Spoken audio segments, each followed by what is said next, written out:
शरण साहित्य हेच सर्वश्रेष्ठ असून त्याचा जगभर प्रचार प्रसार करण्याची गरज आहे। तसेच शरणार्थींना शरण साहित्य जाणून घेतलं पाहिजे असं मत शिवाजी विद्यापीठातील शरणाध्यसन केंद्रातील यश आंबोळे यांनी व्यक्त केलं। ते आळते तालुका हातकणंगले येथील अलमगिरी क्षेत्रावर आयोजित 20व्या गणमेळाव्यात बोलत होते।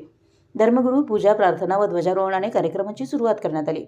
पुढे बोलताना आंबोळे म्हणाले, अलमप्रभूंच्या वचन साहित्यामध्ये गर्भित अर्थ भरलाय। वचन साहित्य हे जीवन कल्याणासाठी आहे, त्याचा उपभोग घेतला पाहिजे। वचन साहित्य इतर भाषांमध्ये होण्यासाठी प्रयत्न केले पाहिजेत असं म्हणत अलमप्रभूंच्या पदस्पर्शानं पावन झालेल्या भूमीत संशोधन होऊन त्याचा साहित्यात समावेश करण्याची गरज असल्याचंही ते म्हणाले। यावेळी सुनील हिंगणे, लातूर, राजशेखर तंबाके, तर दुपारच्या सत्रात राजा माळगी, शालिनी दोडमणे यांनीही विविध विषयांवर आपले विचार व्यक्त केले।